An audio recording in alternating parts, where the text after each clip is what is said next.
สบายดีสบายดีท่านผู้ชมเนาะสบายดีภาพบรรยากาศในยามเช้าถือว่าเมื่อวานนี้ก็ถือว่าได้รับประทานอาหารอย่างหลายๆอย่างพี่น้องเอ้ยเนาะกับครอบครัวของ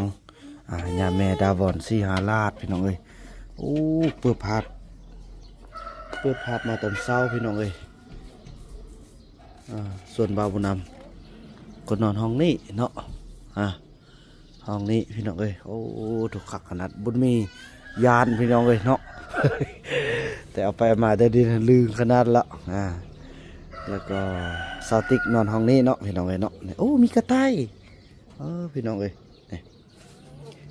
อันนี้เพิ่นเอาอีหยังมาเกี่ยมไว้เนาะให้ทางบ่าวบุญนำแล้วก็ให้ทางซาติกให้เพิ่นรอดพี่น้องเอ้ยเนาะพี่น้องเอ้ยนั่นก็จะเป็นบอลที่ว่าขวกินเมื่อวานนี่นี่สระน้ำโอ้พี่น้องเป็นแต่บุญเนาะบุญและวัสนาอิลีพี่น้องเอ้ยที่ได้มาฮอดมาถึงกินข้าวกินน้ำพักผ่อนเอาแห้งอะไรจะมันเดินทางต่อบาทนี่ไปหาทางครอบครัวของไอ้สมพรเนาะก็ถือว่าทางเป็นครอบครัวของพี่น้องเนาะของแม่นางเฮาพี่น้องกันแล้วพ่อสี่เนาะที่เพิ่นอุปถัมภ์คำสู่สาวติ๊กเนาะในการที่ว่าทำฟันข่าวพ่นโอ้ตื่นแล้วจะเย็นดีบ่เย็นดีขนาดเนาะจะได้ไอ้บุญหลอดอันนี้เป็นเนาะค่อยเสียงค่อยเสียงหน่อยนึงนี่เมื่อวานนี้บุญมีมานั่งนี่พี่น้องเอ้ยสั้นเลยให้ บุญมีญาณ อันนี้เป็นห้องอันฟิตเนสเพิ่นเนาะแล้วก็ให้บุญรอดให้สติกพักผ่อนอยู่นี่ก็เป็นห้องหนึ่งที่โอ้เย็นดีขนาดพี่น้องเนาะอันนี้เป็นเครื่องช่วยเหลือจากสายบุญอีกสายหนึ่งที่เพิ่นได้มาหาบ่าวบุญนำนั่นก็คือกลุ่มหรือว่าคณะอิ่มบุญเมตตาธรรมเนาะเป็นมอบมีซามมีปลาแดกแป้งนัวมีกะปิน้ำปลาเนาะ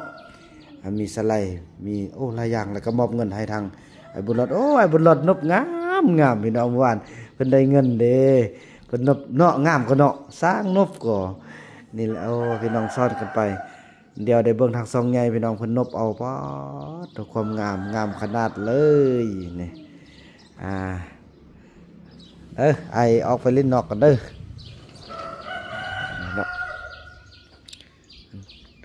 วันไอ้บนรถก็อาบน้ำลิ้นนี้พี่น้องพอน้ำพาอาบน้ำลิ้นนี้เนาะพอบริทายให้เบิ้งพี่น้องพอมันเขาอาบน้ำเขา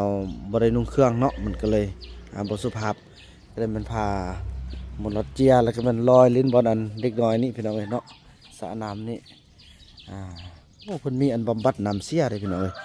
น้ำมดมือนี่เพิ่นอาบนี่มันจะคุ้นเนาะเราเมื่อแรงมาเพิ่นกับบำบัดเพิ่นมีเครื่องดูดปรับน้ำหัดไส้พี่น้องทันสมัยแท้เอาว่าไอ้บุญรอดก็มากพี่น้องเนาะนี่ภาพบรรยากาศอันนี้เป็นอีกมุมหนึ่งเนาะที่บ่าวบุญนำอยากให้ทุกคนได้เบิ่งนี่บ่าวบุญนำก็สิเฮ็ดประมาณนี้ก่อนพี่น้องอยู่ที่หมู่บ้านพอตรงเหลืองไม้ที่อันนั่นนะเนาะไม่ที่ว่าปอมลงนะสิมาเฮ็ดแบบนี้ก่อนพี่น้องจะแบบนี้นั่งลิ้นก่อนคักได้พี่น้องสุดยอดดีบ่เอาที่ใส่มันเกิดเป็นประโยชน์แบบนี้แหละเนาะขนาดไม้โดกคนก็มาเฮ็ดเป็นบนนั่งกินข้าวกินน้ำบนนั่งส้มใดนี่แม่นเกิดไอเดียที่ดีละจะจัดการแบบนี้ก่อนแม่นงามเลยพี่น้องบ่ต้องที่มันเสียเปล่าเนาะแบบนี้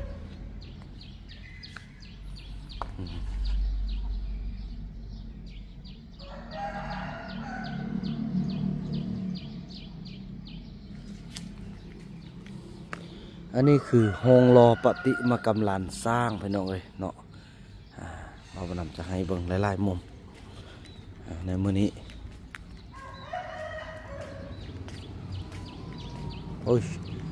ไอ้บนนอดออกมาแล้วอุ้ยแล่นเข้าไปละดีใจพี่น้องเอ้ยที่บุญรอดเข้าสู่สังคมเนาะไอ้ยาไอ้บุญรอดยิ้มเป้ยเลย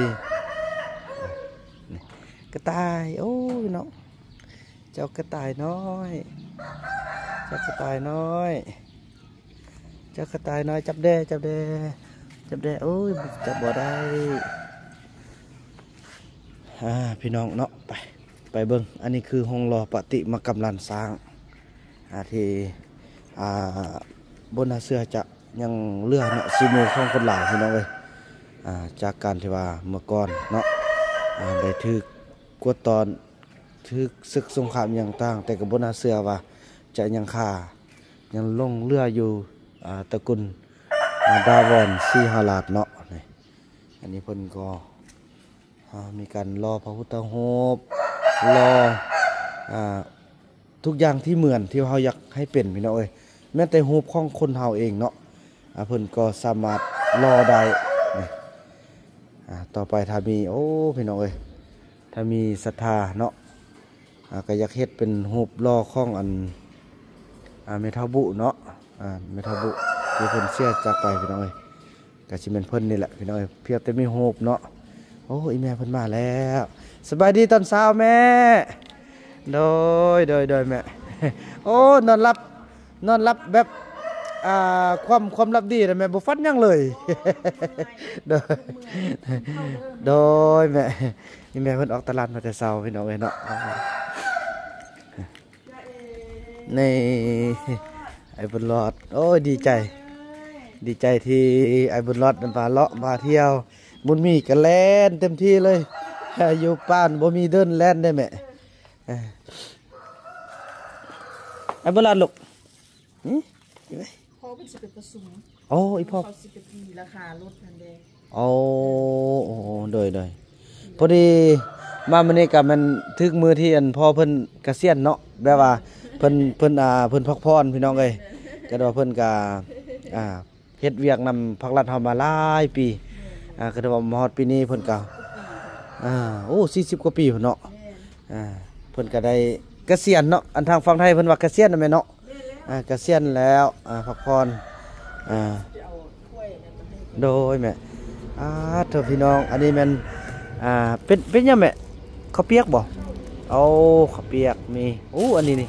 แซ่บเลยพี่น้องบ่าวบ่นำบ่ได้กินดนละนี่เคยไปกินนำทางย่าแม่จันดาลีคำวงศาเนาะเพิ่นพาไปเที่ยวตอนนั้นเนาะรับดีแม่รับดีว่ะ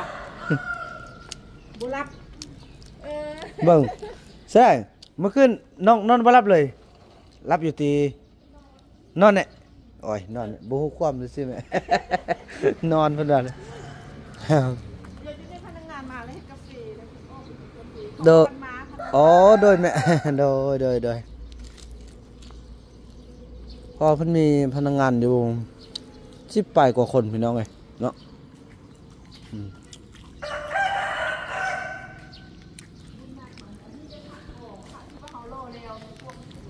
โดยแม่ทางนี้มันเฮาแล้วแลกำลังปั้นเพิ่งลูกปั้นเพิ่งแล้วเขามาล่อให้เป็นทองแบบนี้โดยแม่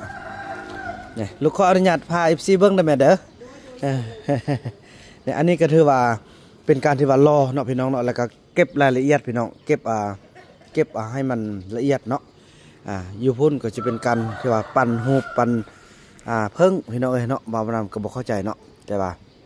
เห็นเมื่อวานเนี่ยเราเป็นเพิ่งหมดพี่น้องเอ้ยเนาะนี่ห้องรอปฏิมากรรมลานสร้างหลังจากที่ว่าปั้นเพิ่งปั้นรูปปั้นหางอีหยังแล้วเพิ่นก็จะมารอณที่นี้เนาะนี่ขอบคิดนี่เป็นบนรอเป็นห้องรอของเพิ่นพี่น้องเอ้ยเนาะนี่กำลังเก็บรายละเอียดพี่น้องเอ้ยเนี่ยซี่แหละเป็นแท่นนั่งกล้องผ่าเนาะ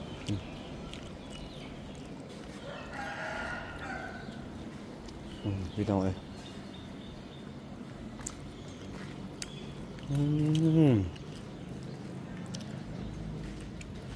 นี่น่าจะเป็นเกตอยู่ศีรษะพนเนาะ น้อยอันนี้ก็เริ่มละเอียดมาแล้วเนาะอันนี้เป็นแท่นนั่งของพระน้อย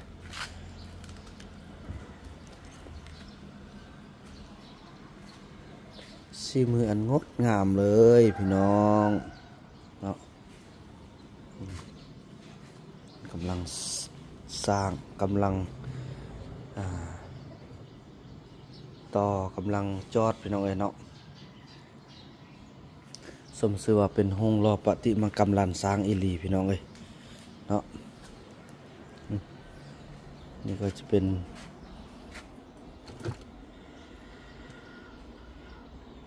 โอ้บนสร้างเฮ็ดอีหลีพี่น้องเอ้ยเนาะ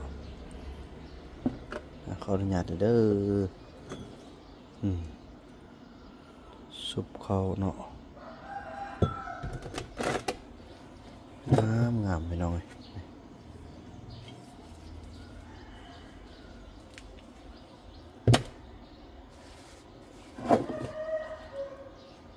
น้องโอ้งามขนาด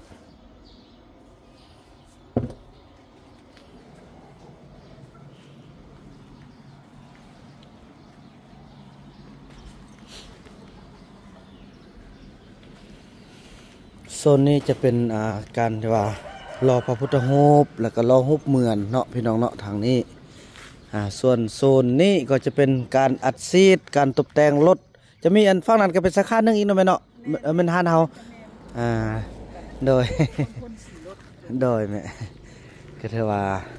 อยู่ฝั่งนี้มันอันนี้สาขาที่1สาขาที่2แล้วอยู่บน1พี่น้องสาขาที่1จะมีอยู่ช่องทางเนาะมีทางนี้แล้วก็ฝั่งนั้นเนาะอันนี้ก็จะเป็น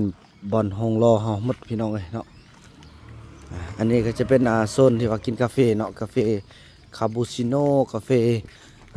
อีกอย่างก็หลายๆอย่างพี่น้องเลยเนาะหมดอัดซีด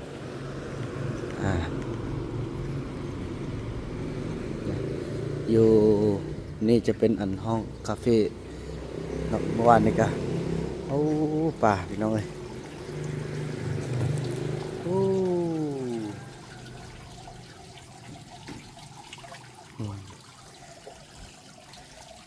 โอ้สบายดีตอนเช้าเด้อพ่อเด้อ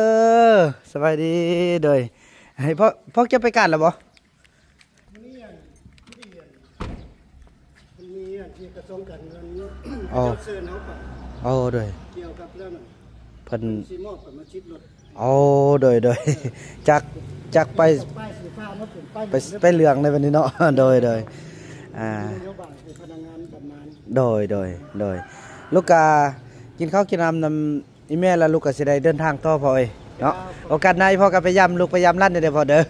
ขอบใจหลายๆสำหรับการต้อนรับกับสู้พวกลูกเป็นอย่างดีพ่อโดยพ่อเด้อหน่อย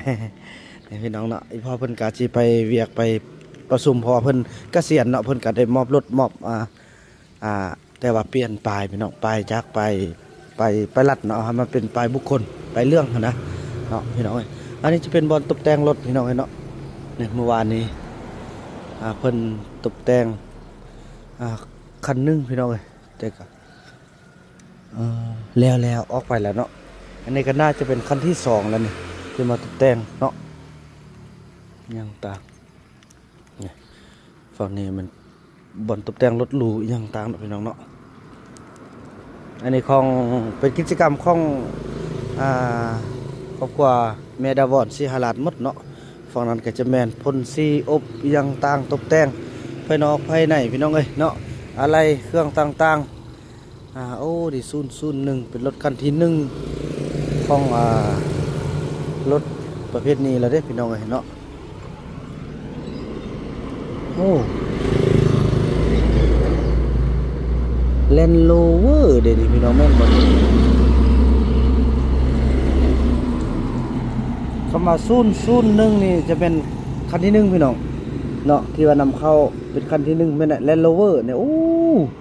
ในที่สุดเฮาก็มาเห็นคันที่1ของนครหลวงเวียงจันทน์พี่น้องของประเทศลาวเลยเฉพาะแลนด์โรเวอร์เนาะนี่001โอ้อยู่นี่เองคัน002แล้วจะเป็นคันที่2นะที่ว่านำเข้าในประเทศลาวเนาะ โอ้มาเห็นอยู่นี่แหละพี่น้องหุ่นบรรดารถลู่อยู่ทางนั้นเต็มเลยเนาะอันนี้เป็นห้องกาแฟและฝั่งนั้นก็จะเป็นห้องที่รับชมพระพุทธรูปพี่น้องเนาะหลายอย่างเดี๋ยวจะให้เบิ้งเด้อพี่น้องเนาะนี่ที่ทางที่เนาะโอ้เพิ่นบ่ได้เปิดเด้อพอเมื่อวานนี้บ่าวบ่นำได้เข้ารับชมเบิ้งเนาะทางนี้ตัวแทนจำหน่ายอุปกรณ์อัดซีดแล้วก็ห้องรอปฏิมากรรมลานสร้างพี่น้องเนาะว่านี่แหละพี่น้องนี่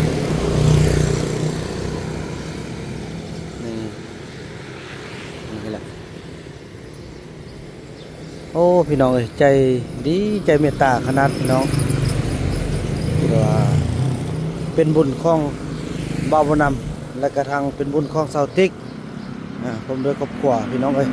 เตรียมมาพบมาพ่อเพิ่นก็ส่งซื้อเขาซื้อน้ำตลอดเด้พี่น้องช่วยทุกอย่างเนาะหลายอย่างก่อนจะเห็นกันนี่ก็ย้อนไล่สดค่ายมักแคนให้บ่าวคำน้อยจะซื้อได้พี่น้องเนาะนี่บุญหอนยอดทึ่งแล้วพี่น้องบ้านนักจิพาสติกเข้าไปกินคอฟฟี่พี่น้องเนาะห้องรับแขกโอ้ห้องรับแขกพี่น้องเพิ่นบ่ได้ขายเลยพี่น้องเพิ่นเฮ็ดแบบมี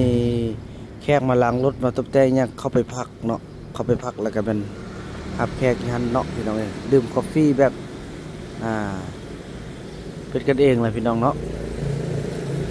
จังสั้นเลยพี่น้องเนาะถือว่าคลิปนี้บ่าวบ่นำขออนุญาตจบคลิปกับสำนี้ก่อนเนาะแล้วก็พบกันใหม่ในคลิปต่อไปเด้อเนาะคลิปนี้บ่าวบ่นำขอกล่าวคำว่าสบายดี